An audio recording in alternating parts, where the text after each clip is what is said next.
Hey, how's everybody doing today? Jake Ferg, how you doing, man? Sean, I'm gonna put you in I'm the good. background for a minute. How you doing, I'm man? good, man. Having a little Wi-Fi issues today, but I think I got it back up and running, so we're good. But how are Is you? that How was your right? weekend? Man, I'm good. I can't complain, man. Tell us about your weekend. Wait, first let me do this. First, let me introduce my co-host, Jake Ferg, man. Good to have you on, man. Lenessa Terry sitting in the lounge with me, Petworth Cigar Lounge, 4203 Georgia Avenue, Northwest, Washington, D.C. So glad to be with you all this evening. Great show coming up for you. Mr. Sean Williams himself, ambassador. And most importantly, we always hear the word ambassador, but we never hear it coincide with the blender, ambassador and blender for COHIBA Cigars. So glad to have him on, and we're going to bring him on in a minute. Jay Ferg, what's going on with your weekend, man? How was everything? My weekend was pretty hectic, man. We had our official 1 year anniversary of the Miami GTG chapter this weekend, Oh yeah, and happy we also, anniversary. yeah, unfortunately, I wasn't really able to attend because I was working on an event, the Daring Based Seafood Festival down here in Miami all weekend. So that was yesterday. So my whole weekend I was working, man, putting this event together, and it was an amazing event yesterday. So it was very successful, So I'm happy to be back relaxing right now, having a smoke. Yeah, I hear you, man. I hear you. I'm so glad So we don't have to hear your the story about the weather today.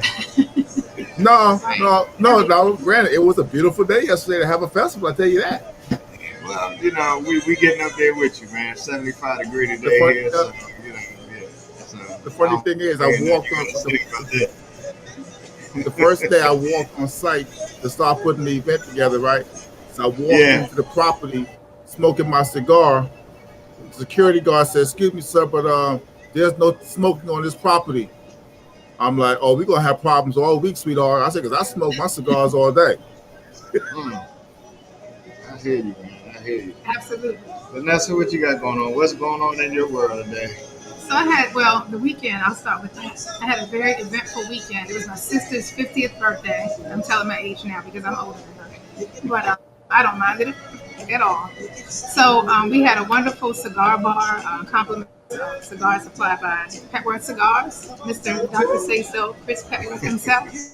So I set up a nice little cigar bar. We had a patio, smokers patio. So of course all the smokers were not on the dance floor, but on the patio, having cigars. And also one of my sisters of the Leaf, Mo April, celebrated her birthday today. So we were around the city brunching and smoking, having a good time. That's good. Very eventful weekend. How Tell about you, sis I Chris? said happy birthday. All is Okay. good. All Will is do. good. I had a great weekend. The lounge was popping.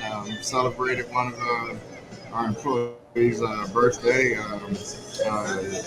Jill, Okay. all 6'5" of her and her twin. And so it was a great time, great day, great weekend for the lounge. Got out to ride a little bit, was able to get to an event down at Harley Davidson. A couple of vendors set up with some cigars down there. So got down there and was able to get out and kind of break the ice in terms of getting acclimated to the riding weather once again. So Hmm. I am looking great. Hey Susie, how you doing? Lit Torch, Hey, God bless Susie. you. All right.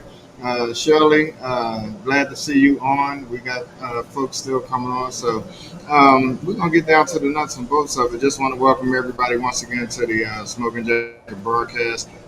We got one person missing, and that is Big Rob. Had to take his daughter to the hospital. So, hey, Rob, man, if you get to watch the broadcast later on, man, we're praying for you. Prayers up, man. Take care of the family.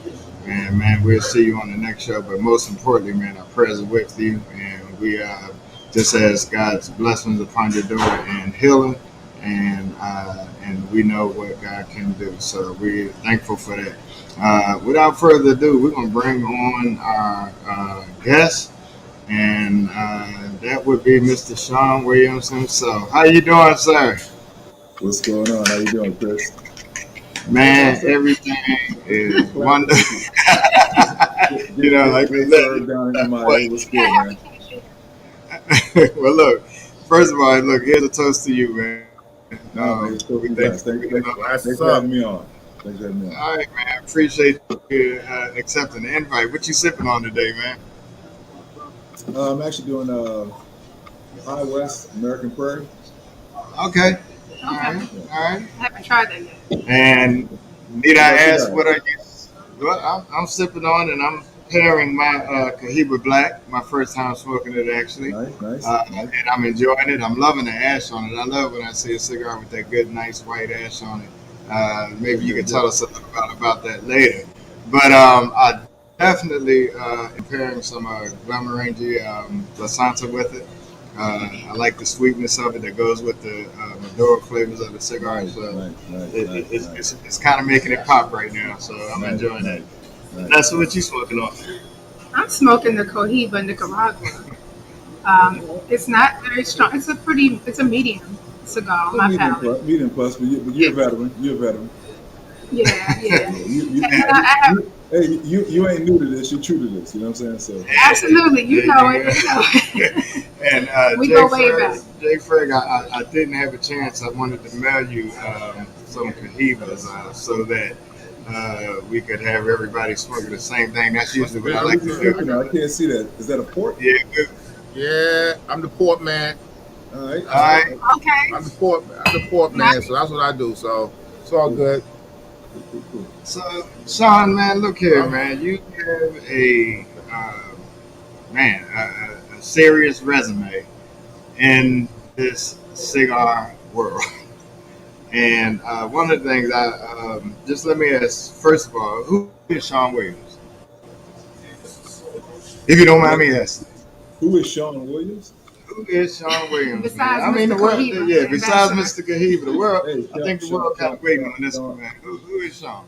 Sean Williams, hopefully, is a multifaceted man, a father, a husband, a son, a friend, and a cigar apasionado, right? So I'm a blessed man. I get to make cigars for a living, man. So Sean Williams is a blessed man. I hear you, man. That's a good thing to be. I know, and I did a little homework, man. I had to do that. What year did you start smoking cigars? If you don't mind. Smoked my first cigar, man. New Year's 2005. Mhm. Yeah. New Year's 2005. And I'm just going on script here with a couple things that I have that I read about you. So I think if anyone and everyone does not know, it'll help them get acclimated to. In addition to the question that I just asked, who Sean Williams is. Somebody once gave you some advice, and they said, "Be patient and don't panic." And I believe that was my brother John J. Drew. Yeah, man. Yeah. What brought that about? I was contemplating a distribution deal of sorts at the time. And listen, it was one of the many cycles you go through in this business, man. I mean, this is a tough business. We've had the conversations. And, hey, see, Miss Moon is on there. How you doing? Yeah. Okay. Yes, you go through a lot of cycles in this business, ups and downs, peaks and valleys. It is the roller coaster that it is. Right. And one of the people that certainly for a good stretch of my time in this business that I would reach out to frequently was Jonathan. I met him first time in 2007 in Wella restaurant in Lenessa, Nicaragua. And he was going to help me out in a number of ways. From warehousing and shipping cigars, offering advice, supporting some of my earliest things I did in business in the way of doing events with the Atlanta Cigar Society. One of my first, not one of, I guess the first branding ever really from a branding standpoint that sponsored me, supporting me consistently. Right. So we go way back. So this is just some opportunity that I was contemplating at the time, and I wasn't doing cartwheels about the opportunity, but I was just trying to make sure I was being practical about it, you know, just because something isn't sexy doesn't mean it isn't the right thing to do. So I was just trying to rationalize this thing in my head and thinking if I miss this train, another one may not come along. Then talking with Jonathan, I actually let that train pass, and I'm glad I did because, you know. Right. Look, I'm gonna get this one last. Well, I got a couple more, but I don't want to hog everything. I just want to get this quote out that I took out of one of your interviews, and I'm gonna turn it over to Jay Ferg. You quoted. Well, I'm quoting something you said. You said, "Success to me is about the health and the well-being of my family and my impact on others around me. And ultimately, I'm only truly successful if my challenges and achievements help somebody else." I like that, man. And fit to figure out their own path to whatever success means to them.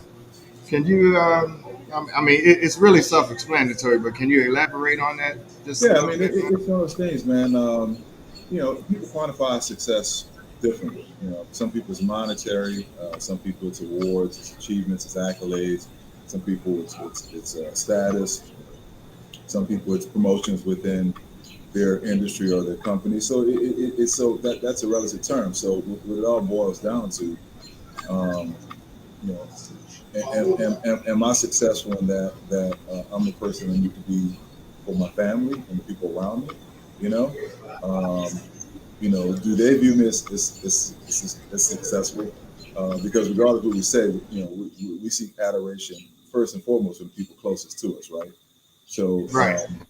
you know, so you can't make these sort of assessments in a vacuum. You got, you know, your success or your failures affect the people around you. So, you know, I judge my success based on how it affects the people closest to me, and how they view it. You know, to be honest. And then aside from that, I mean, what's the use in anybody being successful if you can't help somebody else be successful? Like, what's the point? Exactly. Like, Yeah, you know, that's yeah. There's only so much that any one person can accumulate or take with them or whatever. But at some point, you know, hopefully you're passing along, or you're walking your path has helped somebody else, you know, walk their path with less mistakes. no, So, absolutely, man. And you know, that quote really moved me because I tell you, you know, it takes a village in this industry, and there's some things you're not going to do by yourself. You need some help along the way, so you have to not only have a passion for the industry, but a passion to help people in the industry. So I can respect that. And when I first met you, man, I mean, you gave me some nuggets that was really, you know, impactful and I towards, you hope, know, man. future. Listen. I tell everybody I don't have the answers, man. If you ask me, I give you my thoughts. Hopefully it Yeah, works out. absolutely, But you absolutely. know, But man, there's no pathway to punch your ticket along in this business and find success. Everybody's gonna get some bloody noses, right, exactly. man. Jay Ferg, man, I know you was having some technical issues over there, man. Welcome back. What you got from Mr. Sean? All right, so my question, and I've been pondering this all week, knowing that we were having you on. I know you Uh-oh. started off. That's not that deep. It's not that deep. Trust me. I know you started off as being your having your own brand of cigars, right? What was that? What was that decision like for you to decide to launch your own brand? And then the second part of that question is to go from that to now being an ambassador for COHIBA. Yeah, so the decision to do my own brand, that was something that kind of when I made the decision, I didn't make the decision to do a brand that I thought I would, you know, go nationally and then eventually internationally. It wasn't like that. It was more for, you know, this sort of microcosm here, the Atlanta market here. You know, the stuff I was doing with the Atlanta Cigar Society, I just thought it would be sort of a local thing. I didn't really look past it, to be honest. I was primarily in the real estate field at the time. I was had a mortgage company, you know, did some light construction stuff. Real estate was booming, right? You know, the mid 2000s, right? Everybody was in real estate. So I wasn't really, you know, maybe if I had a little bit more foresight, I would have kind of, you know, laid some foundations a little bit better early on, but it was a passion of mine that I hadn't really thought about it as a long-term business again. Because I knew I wanted to be in the cigar community, and after my first trip to Nicaragua, I kind of known then that I was in some way, shape, or form I was going to be making cigars the rest of my life, but I still didn't really think in the business aspect what that looked like. So just in getting on the shelves here locally, and then a few other spots outside of Atlanta over a couple years' time, just as a side passion, that kind of set the stage for what would come next once the real estate market crapped out and bounced me out on my ass like everybody else, right? So at that point, it's not like I had a bunch of other stuff going on, but I loved cigars, and I happened to have cigars up the shelves with a couple dozen or so shops at that time. So that's kind of how, at that point, 08, 09 was when I really decided, okay, this is it. I'm going to figure this out, hell or hot water, full-time cigar store. So it kind of evolved over time to a full-time thing that was totally sold out. You know what I mean? And as far as doing this, I'd had some really interesting projects, some fun projects I've done over the years with some good people. Will Herrera and I started working together years ago at Titan Grinds. Jonathan was in the mix then. I introduced Willie to Jonathan back in 2010. And had been getting a lot of advice and encouragement from Jonathan. Just had some good people around me. Did a cool project with Eddie Ortega, the Larceny Project. Worked with Ada PBR, putting out Hermandad, Costa Forte, even a 10-year cigar I did with the Reyes family, incredible tobacco family. So I worked with a number of different factories and cigar makers. So when this opportunity came along, it's like, okay, what's really next? Right? And being someone who I really love making cigars. Is there ever going to be an opportunity that I would get a better platform, a better brand, or a better team to work with than COHIBA? But in that, I meant walking away basically from my brand, right? Just couldn't do both, right? That's part of the deal. So, and if you guys are kind of hip hop heads, you might sort of remember this sort of scenario that happened, I guess maybe 20 years ago. Everybody remembers Uptown Records, Andre Harrell, Diddy got his start there, of course, Mary J, Heavy D, and so forth, and it was one of the hottest labels of the 90s, as far as the hip hop and R&B scene. And that was Andre Harrell's baby. But then Motown comes along and says, hey, we know you do anything there, but this is an iconic brand, within the lexicon of not just soul music, but music worldwide. And we want you to be that guy. So if he had the courage to leave an incredible vehicle, an incredible brand like Uptown to go to Motown, I could certainly have the courage to walk over my brand and be a part of an incredible brand like COHIBA. That's basically what it came down to. If I'm going to be a cigar maker, am I going to find a better opportunity to offer something to the cigar community than what I could do with COHIBA?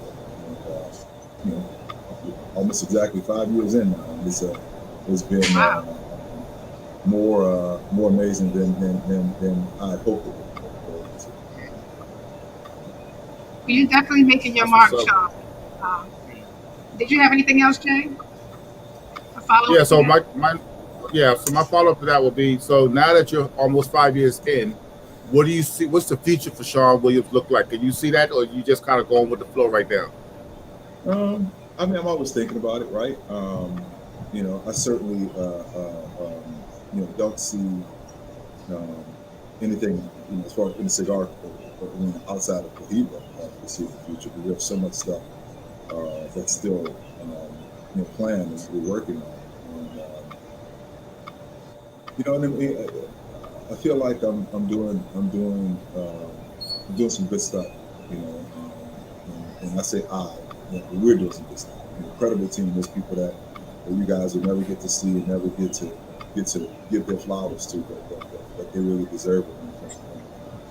Jonas and you, and Bell and DR, Augustine and Agua, just incredible people I get to work with. Ernest, who's the guy that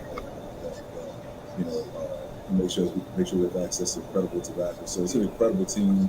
And then there's a lot of brand people who make the brand look like it looks like. I don't design packaging, right? I don't print cigar bands. I mean, there's a lot that goes into it, right? So we have a great team. Really enjoying it, and there's still a lot. It's just amazing to me when I show up to do events.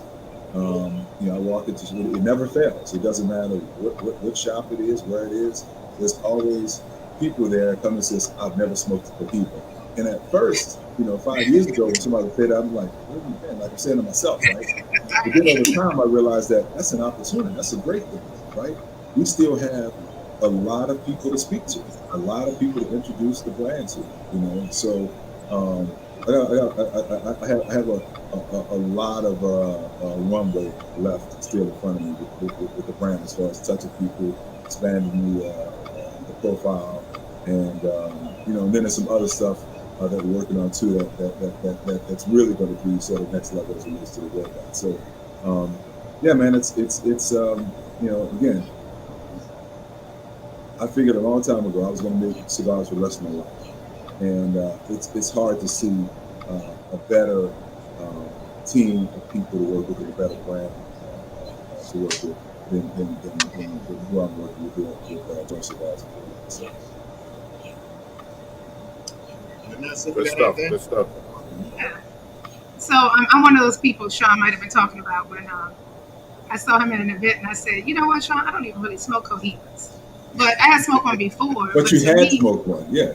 Yeah, I had smoked one before. But to me, COHIBAs are synonymous with Cuban cigars. Like that name COHIBA makes me think of Cuban cigars. Why is that though? I mean, because you think of Romeo, you think of Monte Cristo, you think of Trinidad, you think of Hoya, right. You think of. But that was early on. But that was early on, though. I didn't know all of that initially. Yeah. But COHIBA was one of the early brands that I heard about. But I wanted to move it. I wanted to try other things. I didn't want anything like popular. I wanted to try something like I love boutique cigars. So I'm really into those. I didn't want to give my money to all the big brands that already had it. But since you're with them now, so I'll spend more there. But like you said, we're not new to this. We're true to this. We go back a little ways. I wanted to see if the guys. I want to throw a little trivia out there to see about Sean Williams, to see if you guys remember the name of his cigar brand back in the day before he moved to COHIBA. Because I smoked it many times. Is that right? I want to see if you guys remember that cigar. Don't read your notes, Chris. Yeah, because I haven't written down here. All right, so I'll tell you guys. It was called El Primer Mundo.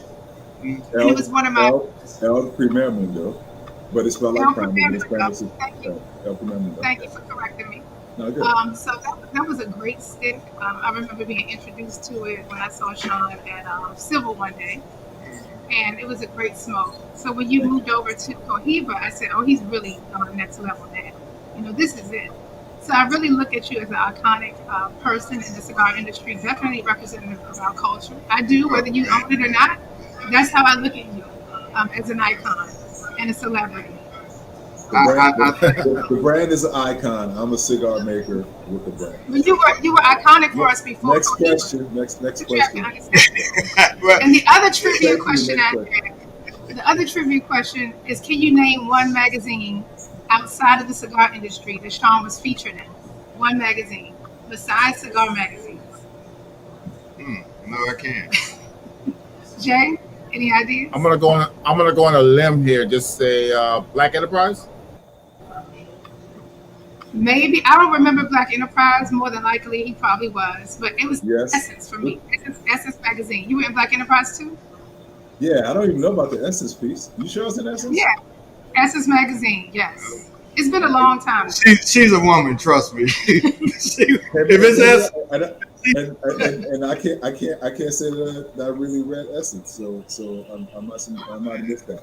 But you know what though? You know what? Now to think about it, that was after.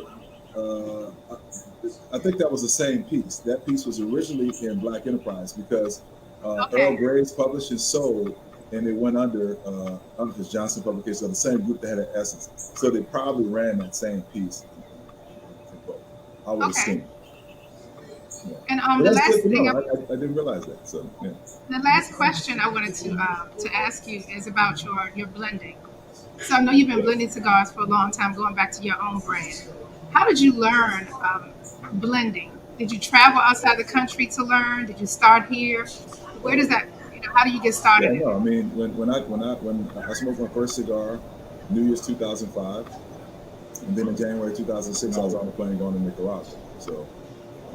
So I mean, I learned just by sitting there with true master blenders. I would never ever call myself a master blender, and I encourage other Okay. people not to call me.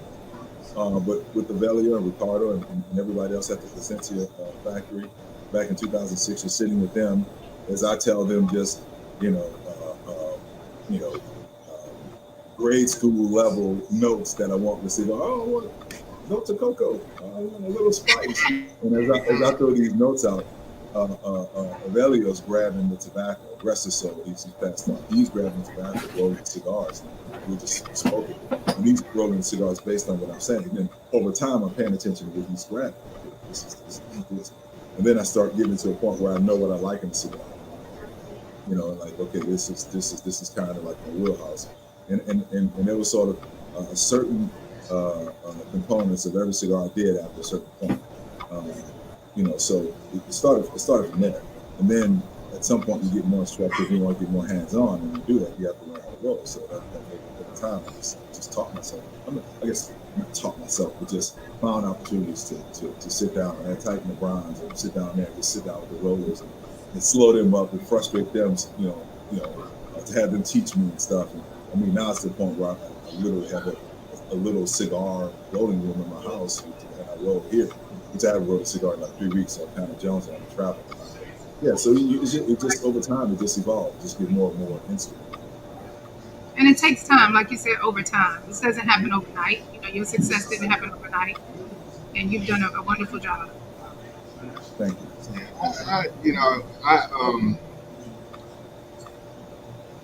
I think a lot of people probably know the ambassador piece of Sean Williams, the representation and the ambassador of the COHIBA brand, along with General Cigars.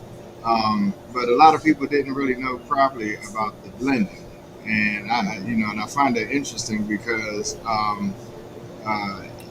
it takes a lot in my mind for that to be able to learn that process and to be able to be involved in that particular process. And I know that you, I believe in your first line of cigars, you worked with Placencia on that. And what input did you provide, and what hands-on? Like I told you about the first blend I did, the same binder and filler, but had different wrappers. Had a Creole Maduro wrapper, and another had a Connecticut shade. So the first cigar that I actually worked on was the Maduro, and that was again with the Velio. It was a master blender. So my input was literally just giving him, verbally what I wanted. Print, flavor profile, notes. That was it, really. And then, and that was the first two cigars I had. Now, when I went back in 2000, I went back again in 2006, but it was in 2007 when I was working on my Black label, which was really one of the most commercially successful cigars I ever put out. That one I was more hands-on. I kind of knew when I went down, hey, okay, I want this tobacco. But even with that, okay, those are components, but still, the blender at the time was like, okay, well, we want to add this for combustion or this for balance, and it's just kind of learning the process. And it wasn't really until I got kind of more instructive is when I started working with Abe at PDR, because at that point I put a few cigars out, and I had done the League of Miami at Titan. So I just had more confidence. I've been in the business a while. I wasn't rushing to do anything, and I would spend a lot of time on it. So it just happened over time, man. You know. But when I first started for Cincy, it was just me saying, I want the cigar to taste like this. This is the strength I want, and I'm watching them put it together. Right. And so that would lead me to this question here. What advice would you give? And we have an array of black-owned cigar labels that are out today. Some great, some good, some bad. I really don't want to say, but I mean, it is what it is. But that's in the cigar community overall. So I would expect those dynamics to be any different in a subset of right. And that's true. And you're exactly right about that. But what advice would you give to anyone wanting to venture in? You can't shortcut the process, man. I'm amazed at the number of people who have cigar brands out that have never been to a cigar factory. I mean, that baffles me. I don't understand that. I just don't understand it. To put it bluntly, right? You have to be down, you know, to be a part of the process and understand the process and really appreciate it. You know?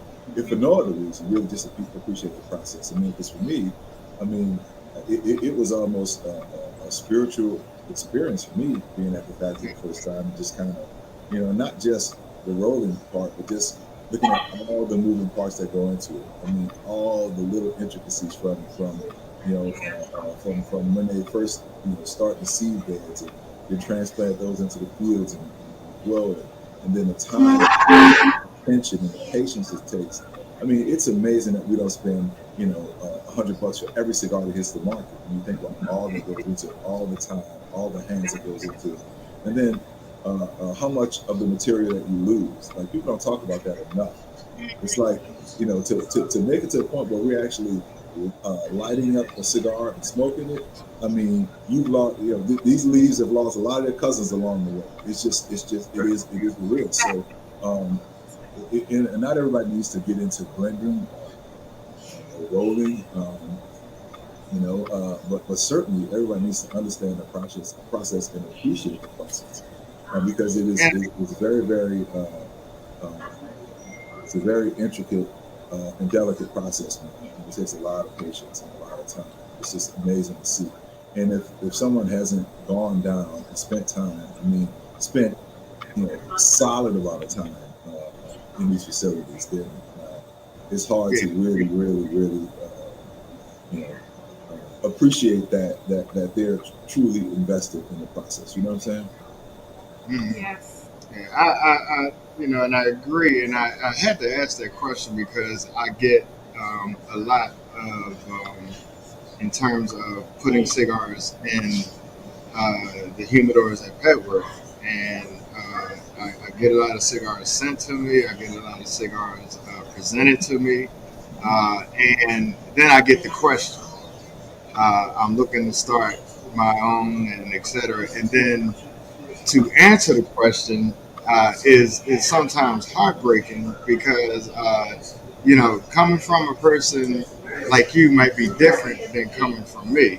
You alluded to the fact in some of the things that I would say to individuals, but if I say it, it may be different. I could be taken as being pompous, arrogant, or whatever it is. Well, and quite honestly, you can probably be a little bit more candid in your response than I can be. I have to be a little more Right. Because, you know, I mean, you know, honestly, I try to talk people out of it, man. But then I feel like, you know, who am I to, like, you know, not let them chase their dreams? But man,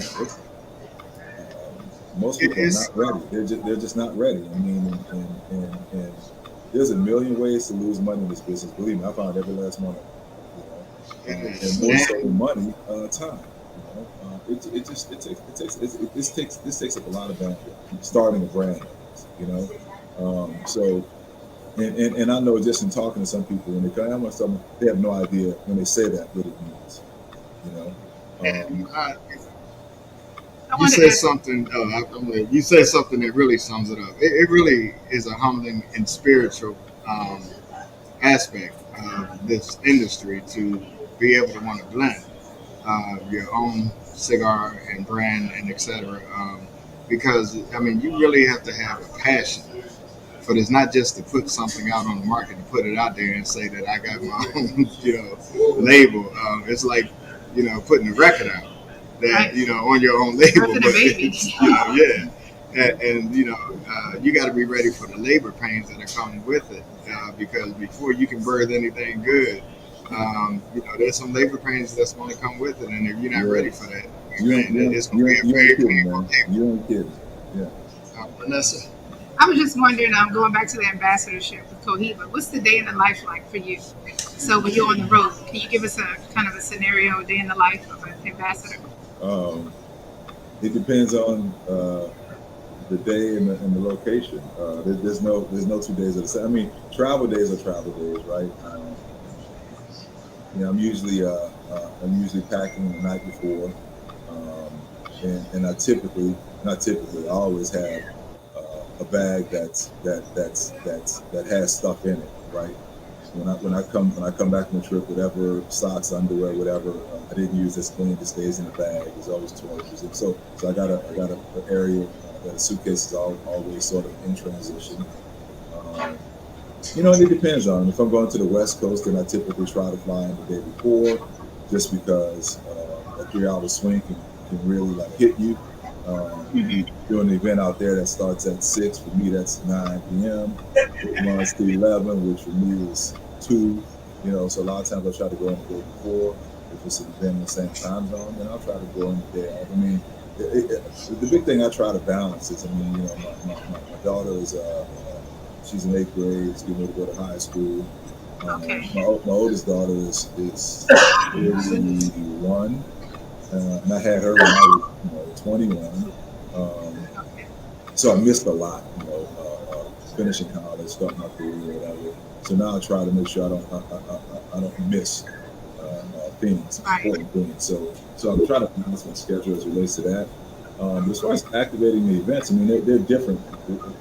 For the most part, I guess the big misnomer, and I hope people listen to this, I kind of ultimately don't control my own schedule. I do in a sense, Right. I get asked to be a part of a lot of things and do a lot of things, but my calendar is done. Like right now, if someone wants to do an event with me, I can't even consider it unless they're talking about November. Right? Wow. So we're lucky. We're lucky to have you on because. This virtual stuff is different. Virtual stuff is different, right? Because I could be anywhere and pop on my computer or my phone and do this, as long as I got remember to do it. But as far as physically being somewhere, that my calendar is done 6-8 months in advance most times, and each, for the most part, each PSM, premium sales manager. You guys refer to them as reps, but they're actually salesmen. They manage their book of business there. Your guy's Brandon Harvey. He's the guy there. South Florida is Zach Moore. So they'll have me. They'll know. I have Sean for the 3rd week in October. He's coming to my territory. So they typically will set up the events or the appointments and things of that nature. So I'll know ahead of time as far as events. But I won't know a lot of times until I hit the ground where we're going to go before the event, or if there's not an event that day, who we're going to go see. So for me, it's just kind of being flexible, trying to get rest, which is tricky with the amount of travel that I do. But there's no 2 days that are the same. So I just try to get in front of it, try to plan as much as I can, balance the home life with it. But it's and some days it's me being in a retail shop, talking with the owner and his customers and helping build the brand there. Or sometimes it's like the last few days at the Masters at a hospitality suite. It's something that's not a selling event; it's a true branding event and experiential. Okay. So it just depends. It really just depends. Okay. J. Ferg? Yeah, my neighbor just walking by. Okay. I was going to ask a quick question. So you mentioned the sales reps, and then you have ambassadors. What is the main difference between the sales rep, who's managing your schedule, and being an ambassador? Because not all brands have a true ambassador. I'm imagining. Yeah, So we only have three here, soon to be two. It's myself, okay. um, which I'm a cigar maker. Rick Rodriguez, which he grew up in General Cigar. He started off as a sales rep, and eventually he went under an apprenticeship with Benjamin Mendez, and they stuck him down in Downey, Honduras for forever.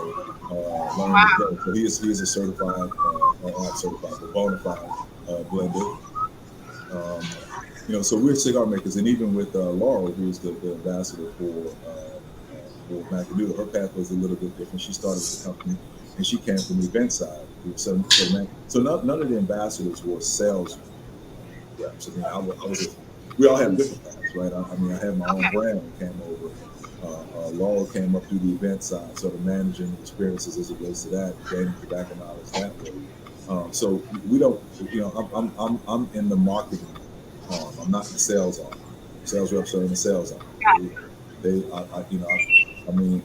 I don't deal with price sheets or orders or sales numbers. I deal with the creative side of things. And all of us are involved in the innovation of the brands, as far as the cigars that are being made, and some of us to different degrees. Kind of just depending on who goes to the table. But ambassador, I can't speak. Honestly, I don't really like the term ambassador because I don't know if it adequately. When I think ambassadors, I think about the ladies at nightclubs pouring off shots. You know what I'm saying? Right. But there has to be something that they give us as a title, right? But what we do is we're in the experience piece of it, right?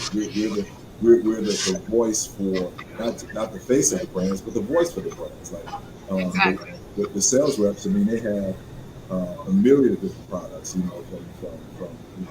in our bucket, they have Punch, CAO, Macanudo, a bunch of different brands that they sell. So they know, basic stuff about them, but we're the experts. Like Laurel's the expert in Macanudo. Rick's the expert in Cigar. I'm the expert in COHIBA, and we can speak to it. We're the voice for the brands. Okay. That's good, man. Noticed you had some simple rules in this industry, and I did. Yeah, man, some simple rules. Chris did his research. You said find a mentor, which is definitely important. I had to do my homework, man, and taking tidbits from some previous interviews and looking at them and going back and looking at, because I found them to be very valuable. That if people don't take the time to really follow you, they don't really know how you really cut your teeth in this industry. And so I think that finding a mentor definitely was great, because I had a mentor in this industry, Jeff at the Tinderbox, when he owned it. Really groomed me. I watched how he worked. I watched how he did business. It was great for me. I try to model some things in Petworth, how he did things, and how he treat customers, etc. And be ambitious, but be realistic. And I think a lot of people get to the ambitious side, but don't be realistic about the ambition. But this last one did it. Let's stay there for a minute.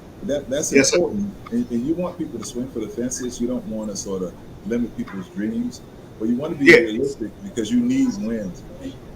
You have to, you have a goal, but then there are objectives with the measurable steps towards the goal. You know what I'm saying? So you have to find little victories. And I can tell you that because, when I was at my toughest point in this business, there were these little victories that kind of encouraged me and said, okay, well, I did this right. This happened. I got this rating, or So you have to have these little victories, and so you got to be realistic. You don't limit yourself, but I remember sitting down was in 2007. I was working on my black label and really excited about it. And I'm sitting there with Nessa Andres. Nessa essentially did talk to him. I was like, I want to sell 1 million cigars next year. And he politely was like, that's a good goal. That's a good goal. He couldn't tell me, dude, you out your damn mind, right? He wanted to say that, right? He should have said that. Right. But he was good. That's a good goal, right? That's not, and it's cool to shoot for that. But you know, if you get on that, you get into to doing things that's unrealistic as far as your sales model. You try to pump up sales. You do deals that don't make sense. You try to get profit. There's a lot of things that go into what sort of kind of powers the way you think and the way you approach things. So it's important to be realistic. You know, you're being ambitious, certainly, but you got to be realistic. Don't let this is Obama. Don't let the perfect be the enemy of the possible. Right? You know, do what you can. But keep moving forward. The last one did it for me, man. I put asterisks by this, man. And I could speak volumes on it. And you said don't compromise your principles, especially for a short-term gain. Now, I could take that and man, like just run with that particular one right there because I can tell you what my perspective is of it, but I'd rather hear your perspective. Don't compromise your principles, especially for a short-term gain. What did you mean by that? What did Sean Williams mean by that? Not what I mean by look, there are opportunities that come along in this business, to do a deal here or to place your cigars here at this particular location or make a certain cigar because it's hot at the time. Or a lot of stuff comes up and it's like, I can't stand in front of you and say, hey, you should spend your hard-earned money on this cigar, and I love this cigar. If I don't love this cigar, right? So there's all kinds. I won't get into the different fads that and the crazes that come and go in the industry, and some have stayed longer than I like. But I was never one to make a bunch of different sizes in a cigar. At COHIBA, we don't make a bunch of different sizes in a cigar. I would be lying to you if I told you you're gonna have the same experience with this cigar in 8 different sizes. Just cigars are not made there, right? And then also, there's things that from monetary standpoint that hey, I have this certain type of business. We sell cigars here. We want to sell you a cigar. Okay, well, what does that do to my brand? Like do I want my cigar there? Right. I might be able to make this money now. Lord knows I need this money now. Right. But man, like what is it going to do to my brand, right? And I was like that with my tiny little piece of brand that I had with El Primer Mundo, and I am ferocious with it with COHIBA, like very, very protective of the brand. Right. Whether I'm here or not, I want the red dot to be better because I came through. You know what I'm saying? And the reason I love it so much is because one, when you from a lounge perspective, I've learned that if you have a vision and a brand and a mindset for your business model, you branded it, but people will try to brand you. And so I really don't let people brand you, but the first thing they say, well, we're the customer. I get that. But the thing for me that did it was especially for a short-term gain. You could turn your lounge upside down into something other than what you really had the business model for it to be. But I've learned that people will try to brand you versus, the brand that you set for your, yourself and the vision you set for your business. So that was important for me. And I think that a lot of people get it, and there's some that don't get it and won't get it. But it's like you said, you got to be protective of your brand, and I appreciate that. And if I said anything wrong, please feel free to correct me on that. No, you're right on, man. Right on. No. I mean, it's important. It's because you have to live or die with the persona you create. Ultimately you have to live with it. Ultimately, right? Right. Money will come and go, people will come and go, and you have to live with it, man. So it's important. It's important. Yeah. It is, and I find that it is. If you don't mind me getting a little personal here, I know you have 4 brothers. 3 brothers. Are you 3 brothers? You're the 4th, and I know by the time you was 11, the other 3 moved out, and it was you and mom. And mom said, basically, man, she held it down. It seems like, and man, I tell you, we love our mothers, man. They do some things that's amazing, and I know yours did some things that's amazing, and so I know she went on to further her education while you were in high school, and I think that high school and college, we're actually in college for a little while at the same time. Wow, that's remarkable, man. So that was kind of like your first role model and your inspiration. I don't want to be altruistic. It's not like I was looking at my mom beaming with like, oh, look at my mom doing. As a kid, you just you just kind of go through life and go through. You don't know how poor you are. You don't know how tough things are. Because parents do what they do, right? But it's not as you get older. And as you're faced with decisions or certain opportunities, and I said in the article, like I don't have a lot of fear as it relates to business and trying new things because I just what you did, right? My mom did, right? I didn't see things as like not possible, right? It shouldn't be exceptional that starts a business or someone decides.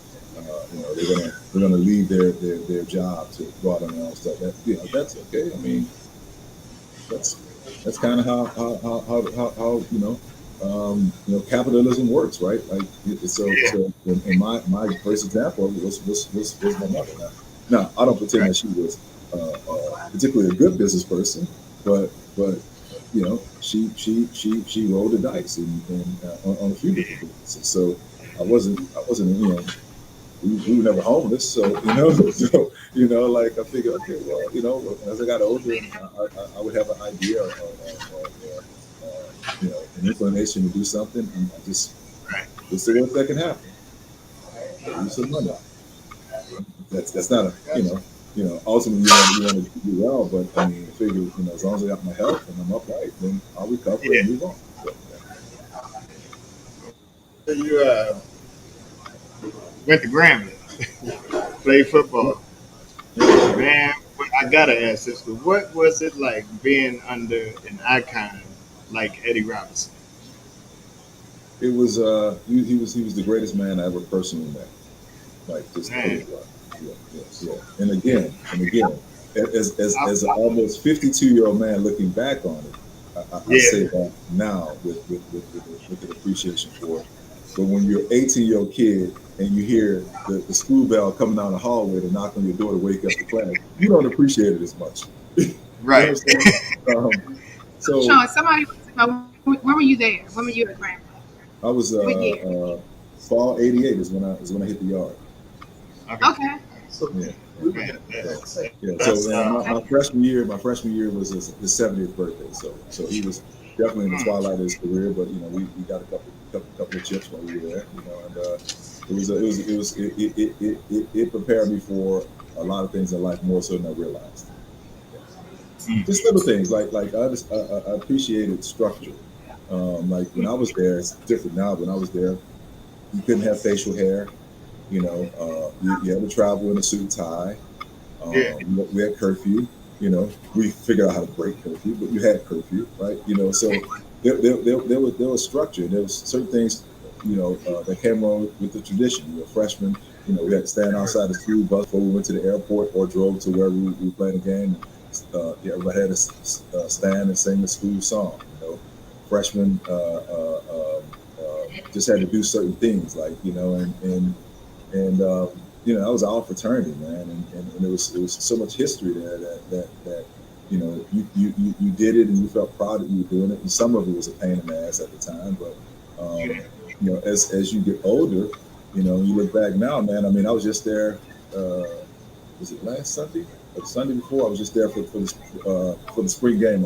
I didn't make the game. I was in Dallas, but I drove over just to meet up with my teammates. Some of these guys I hadn't seen in 30 years. Man, it's crazy. But you see these dudes, and it's like you know, it's hard to explain, man. And, you know, and I'm saying Grambling. I mean, I guess you know, there's other programs. I'm sure that are similar. If you played there, you got this certain reasons, but there's something special about that because of what that program signified for so many years. You know, so yeah, man, it was a great experience. And again, I mean, he didn't have to walk door to door at 76 years old, waking everybody up for class.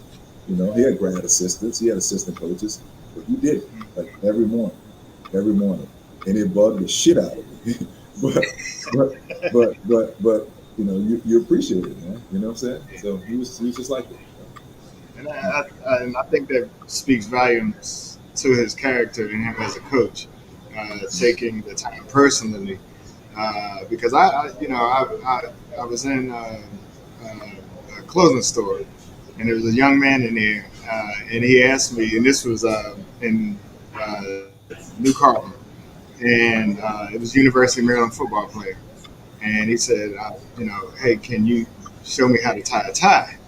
Because he wanted to try to tie on, and I said, oh, I said, you don't know how to tie a tie? He said, no, but my football coach is going, you know, he I have suits. So, you know, for the suit and et cetera.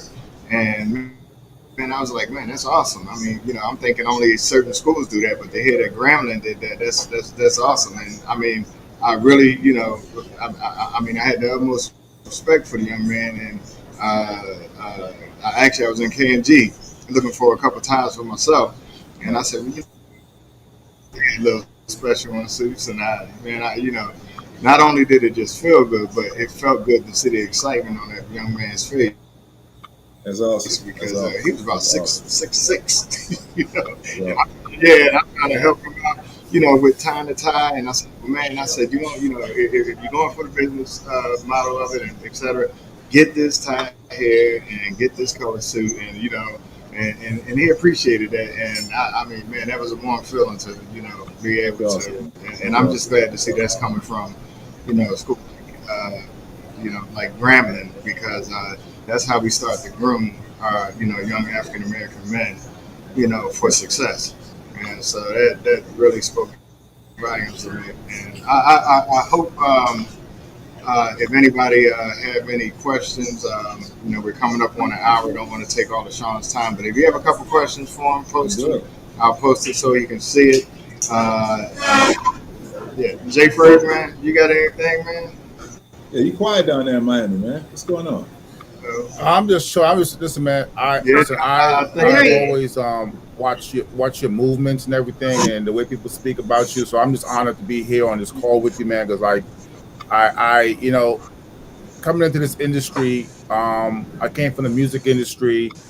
Now I'm in the event business, and I love cigars. So you know, I'm morphing my way into, you know, around 2014 is when I really started getting into the cigar community in terms of like the social media and everything. But before that, you know, I've been smoking for a very long time.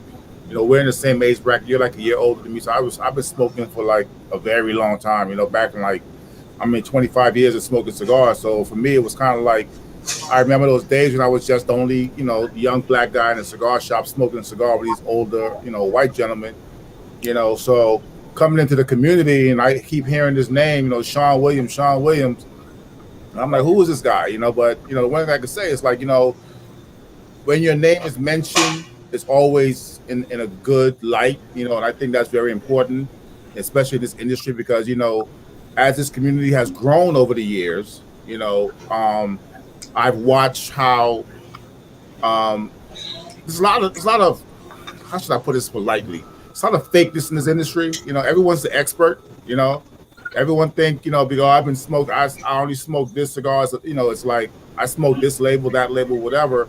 But you know, like I said, I'm the type of person, I sit in the back and I watch people move. You know, and I can say that I've always only heard you know, when people speak your name, it's always been good things said about you. So for me, it's really, I was looking forward to this call, this opportunity. You know, when we haven't really met in person. I mean, we've been in the same room in passing. And I recall an email thread that I was on with you and one of your associates back when I was doing Black Smoke, and you guys sent me some product to put in my swag bag. And I remember, you know, just thinking to myself, like, wow, you know, these guys really stepped up and did that. And you know, it's like, for me, it was kind of like, you could have very well just, you know, pushed me off to a sales rep or whatever and be like, yeah, let's deal with this local guy or whatever, you know. And the fact that you guys stepped up and was like, you know, really communicating with me, like, I didn't take that for granted. Like, I was like, cool, this dude is really cool, you know. So from me to you, man, from that, you know, I appreciate that, because like I said, you know, for me, I come from a background of working with a lot of celebrities and artists and athletes. And, you know, I know sometimes people can get to a certain point, and, you know, as people start to blow your head up, you can tend to lose yourself, you know. And I always admire people that are able to maintain who they truly are in an industry where everybody else might be like, yo, Sean. But to you to stay humble and be that same guy, you know, hats off to you, brother, and continue doing great things, man. No, I appreciate it, man. I appreciate it. We roll up leaves and burn them for a living, bro. So no, my saying, this is my saying with people, whenever I'm in the room and those conversations starts, I'll always stop here. I'll say, look, fellas, we're talking about smoking cigars here. Like, we're smoking cigars, like, you know. And people tend to get a little bigger and they try to get ahead of themselves. But I'll say, at the end of the day, we're smoking cigars. That's it. We're smoking cigars, you know. So I'm honored to be on it, man. I appreciate you. I appreciate you all for what you do, man. I mean, you know, it's great if we're making the cigars, but, you know, we have to have the outlets to get them to the people, right? And that's what you guys do. So we appreciate it. Two quick shout outs. I saw my man with the shout out for the Lenessa Braves. What's up, Swag? I didn't miss you. And Shay is on the Series M. Appreciate you. That was what's up, Swag? That was Alcorn State Braves. I give you some love. Now I'm done. All right, there you go. Look. Of course, I'm broadcasting in the lounge, so I got it on a couple TVs here. The Series M will be back in production, and it's coming out soon, back into the stores. It's out. It started shipping last week. It's out. Okay. So I expect by this week they'll be all gone. All right. Yeah, man. It's crazy, man. Wow. All right. Yeah. All right. I gotta get that. Thank you for that, because I didn't know. And I'll make sure I get it in the store. Lit Torch says, when you come back to the DMV. 50,000 cigars. Yeah, I know. Right. Well, when you getting back to the DMV, man? You know, when you? I don't know that I'm gonna get up to the DMV the rest of the year. Now I think about it, I'm going to be in Virginia. Thinking it's August maybe. But I don't know that I'm going to be. I don't know when I'm getting back up to the DMV. It may be on my calendar and I don't remember. No. Yeah, I have cigar dinners. He doesn't like to tell. He's popping. Yeah, I have cigar dinners with at Roots Chris with Tobacco Leaf. I don't remember exactly when, but I know that's later in the year. So I will be back up in that area for sure for that. So. Well, thank you so much, Sean, for your contributions to the industry. No, thank you. Yeah, I just want to say thank you for your contributions. Thank you. No, even though you stay humble, I'm going to continue to blow your head up. You represent a lot of class and style, and you do it with. They chose the right guy. That's all I can say. And you know what, man? I'm gonna put this in perspective, and we're gonna wrap it up. Man, I'll tell you, when I first met you, of course, is you came visit. Not sure if you heard of Petworth prior to coming here, but just taking the time to want to make it this way. Me and Diane don't take that lightly. We appreciate you coming. the time you spent, the advice in terms of talking with you, easy talking to you. But I really think that for the African American community, the African American community, the cigar culture that is on the rise in the African American community. I mean, literally, whether you want to accept it or not, man, you are like an icon. You are our movie star, and we appreciate that. But most importantly, I'm the really gonna need you to humbleness stop that you that. show. I I make cigars and smoking with y'all. Man, Own look, it. Own you it. know what? You got to own it, man. I'm I not get gonna it, own man, that. I'm but not you gonna know own what? that. You got to own it because I am flattered, well, I'm humbled, and I'm appreciative. That's it. That's it. That's it. So, Anytime they say you're gonna be somewhere, and people just come out the woodwork from like within an hour. Come on, man, they just show up. it's awesome. It's awesome, and I I'm appreciate glad you it. are the way you are, and that it's a humbling I experience. appreciate it. I appreciate And it. it's, and from myself, from Rob, who in his absence, taking care of his daughter, appreciate that as a father, and Lenessa, man, we just started this broadcast. We're hoping to get out, make it more professional. But I take it very seriously that you took the time to just be on with us and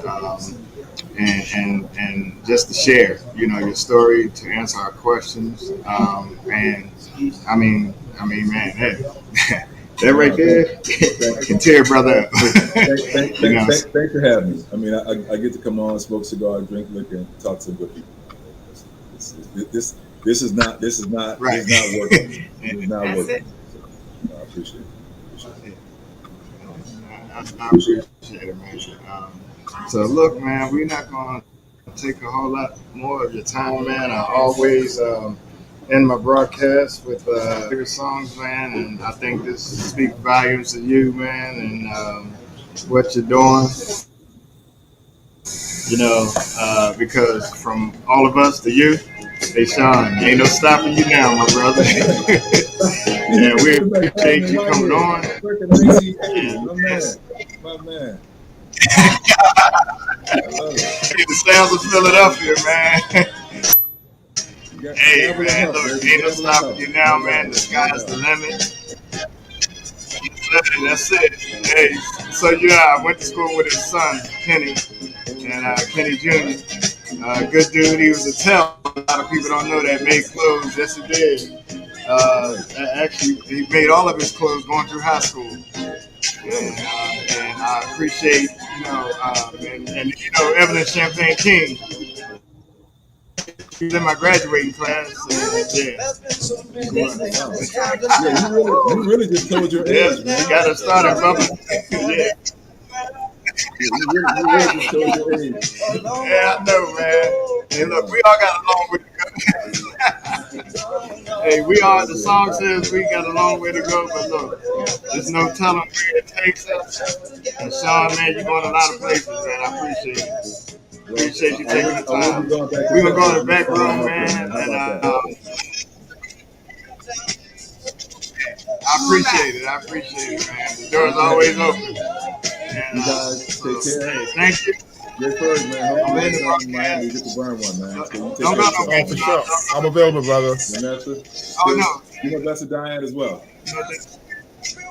Let's take it easy. All right. All right, brother. Thank you. Here she is right here, man. You saying?